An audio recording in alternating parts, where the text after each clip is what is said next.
Hello all, and welcome to tonight's beer review, which I am dubbing the Lee Van Cleef beer review, because just today I was at my grandfather's and we watched one of those Sergio Leone spaghetti westerns, and I have to say, Lee Van Cleef is a damn fine character actor, let me tell you. And yeah, I was really entertained. I think I really got to watch more of Sergio Leone's Au revoir, because those are some really damn good movies, I have to say. So, what are we reviewing today? Well, we have another Lanikai brew. This one is, of course, from their bottle series, Hawaiian Wild Ales. I know my father will give me crap about this. He absolutely hates wild ales. I always tell him, it's just like drinking your drum kit. And he always is like, why would I want to drink my drum kit? That doesn't taste good. I'm not sure if I'll ever get him to go and try a wild ale again. He had it once in Oregon and he literally spat it out, according to him. So, this is Punatic.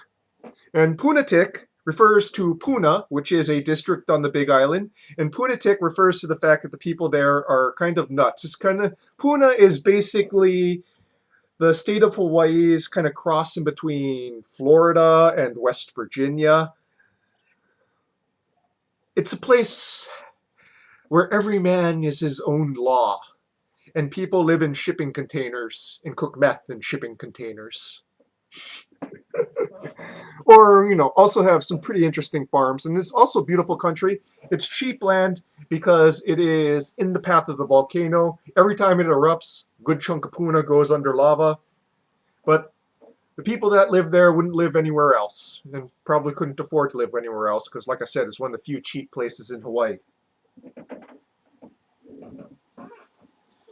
So, this is a wild ale soured with Poha berries, which is a local native berry. I've had it before in ice cream. I've never had it fresh. It has a kind of delicate flavor, not very berry-like, more like a stone fruit kind of flavor, I find. And Volcano 3 yeast, which is, I'm guessing that they gathered the wild yeast here from the Big Island where the volcanoes are. This is 6.9 ABV. And the back of the bottle is basically the same verbiage for all the other wild ales I reviewed, but in case you're just tuning in now, I'll go and cover it. Hawaiian Wild Ales. We're talking island inspired to the next level with our Hawaiian Wild Ale series, brewed with native yeasts and microbes that we've bioprospected from throughout the islands. From the tops of volcanoes to the depths of the rainforest and beyond, each strain we discovered is the genesis for a completely original brew. So sit back, relax, and discover a terroir that's distinctly Hawaiian. And there we go. And without much further ado, since I've yammered on for nearly 3.5 minutes and it's way past 9 o'clock, it was a busy day, had things to do. Let's get this into the glass for nosing and tasting, shall we?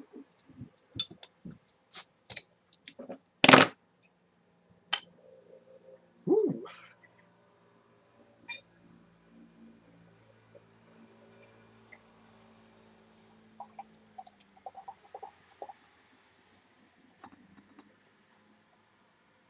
Uh-oh. Forgot these things tend to have a pretty latent foaming action going on. Okay.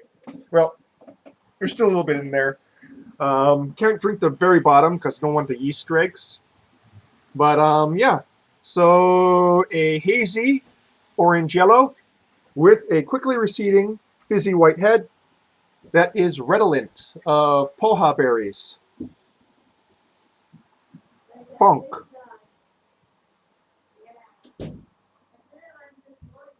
Tartness.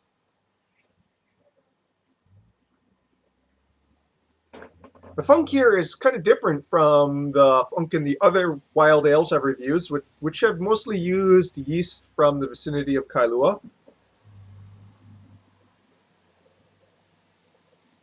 This yeast has a much more delicate kind of aroma to it, I suppose. It's still funky, but it's a lighter, higher funky.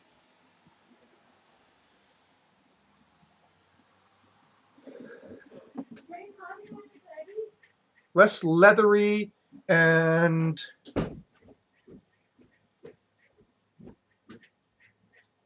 more, hmm,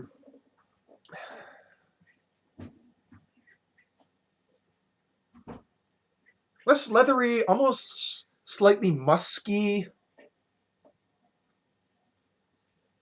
almost a cross in between fruit musk, like a muskmelon or musk grapes, and a light animal musk or human musk, maybe. Not sweaty, like sweaty socks, kind of just musky. Blends in well with that fruitiness. There's a slight hint of minerality there, too.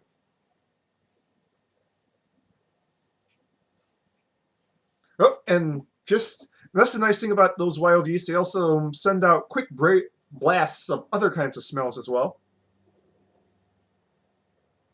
Almost like a hay, animal hay kind of scent just kind of burst in. Clean animal hay is pleasant, not like used animal hay from like a stable that needs being shoveled out, but pleasant, like a freshly strawed animal um, stable. And now fruity, also different kinds of fruity notes, like a lighter, sweeter fruity note as well. It's interplaying with the stronger fruity note of the poha berry, which has a hint of stone fruit, almost not so much, almost slight stone fruit with a hint of citrus, maybe, but not strong citrus. Definitely more stone fruit. It's just like I said, acidity there. Let's just suss out in that nose. Let's go and see what it's like on the palate.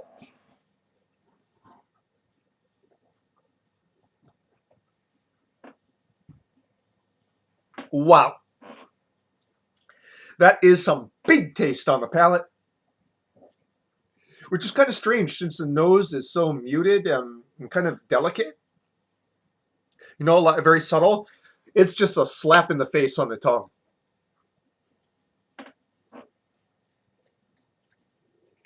A very long, long, funky note in that long finish there.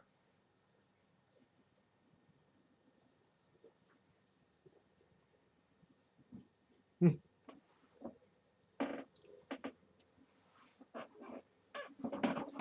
There's a bracing acidity, but it stands up very well to this really, really intense flavor profiles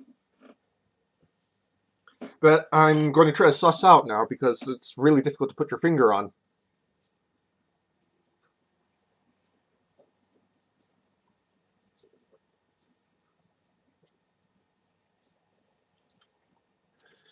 What's interesting is that the effervescent note in the mouth is quite different from the effervescent note in the bouquet. I'm getting much more of that sort of leathery funk in the top note, the effervescent top note there.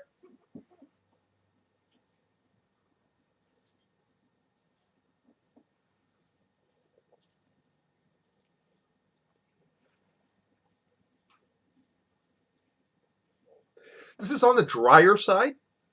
There's some residual sugars, but that very strong, very high acidity kind of blows it away. So you're left with this interesting dry fruitiness.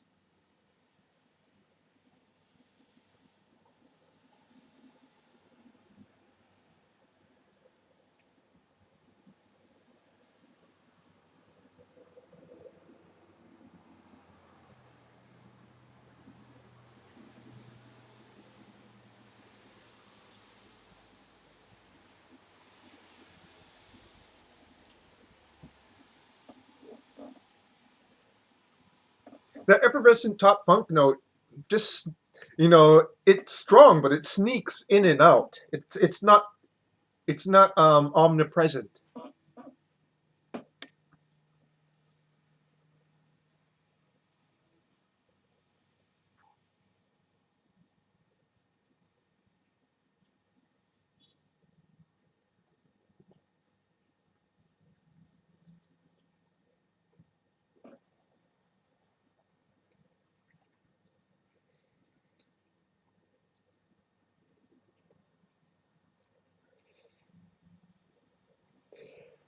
There's that sort of Poha berry fruitiness at the core that really shows up in the mids.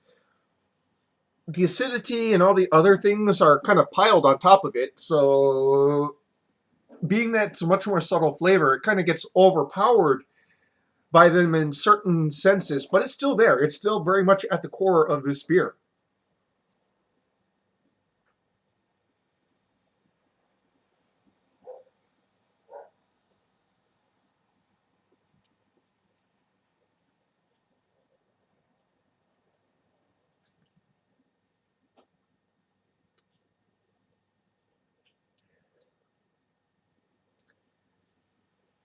Interestingly, the acidity passes on the palate, so that you're left with a brief glimpse of sweetness on the finish before extending into the long funkiness. That's a bit more of the top note, though. That funky top note seems to last the longest there.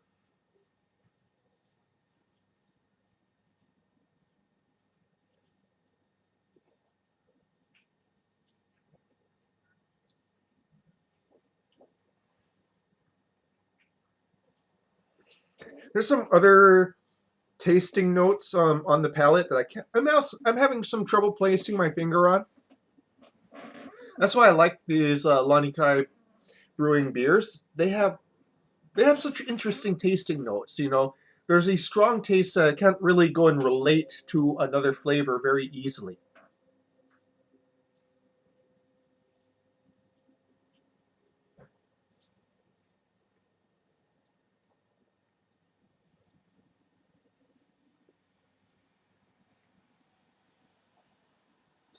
It's tangy. I kind of guess if you had like that almost like a carrot, very strong carrot flavor, but it was tangy instead of mild. If you know what I'm saying.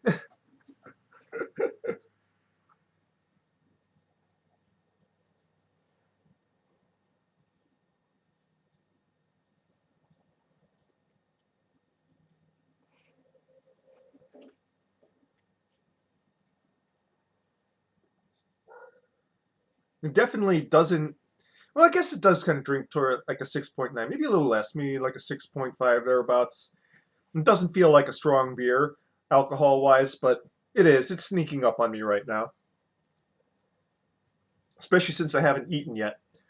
Wanted an absolute cleanest palate as possible right now.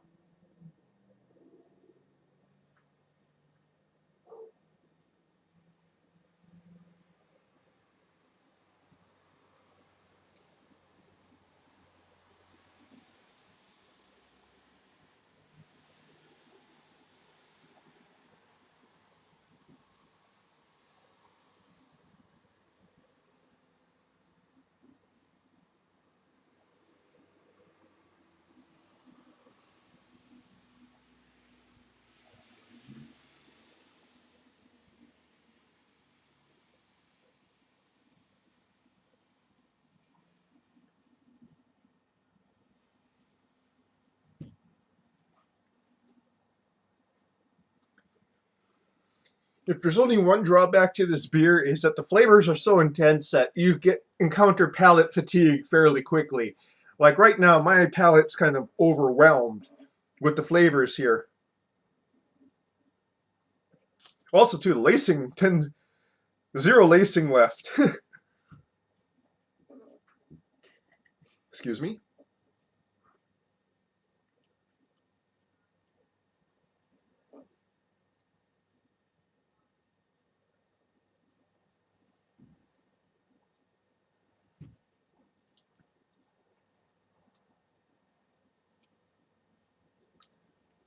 Starting to take on some subtle wine notes in the mid to finish. Subtle white wine like notes in the mid to finish, but still mostly that big brassy acidity and tanginess and fruit. Like all beers, I'm pretty sure this is hopped, but I'm not getting much hop presence at all. But it's a wild ale. You're not here for the hops. You're not here for the halts. It's for the malts. It's pretty much the yeast and whatever adjuncts you're adding to it. That's where the magic happens.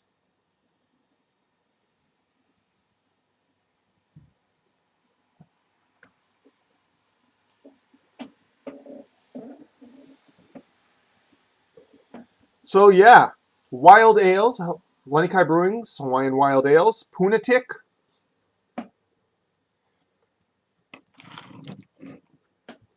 Absolutely sour, absolutely funky with those wild yeasts. At the same time, deeply complex, deeply nuanced, and strong as hell in the flavor profiles.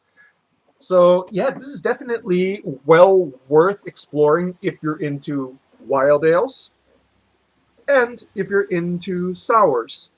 It doesn't go as hard with a lot of the funk notes as some of the wild ales I've had from Lanikai, but that might be a plus. It allows you to explore other aspects of the beer rather than like being like here, leathery, sweat, socks.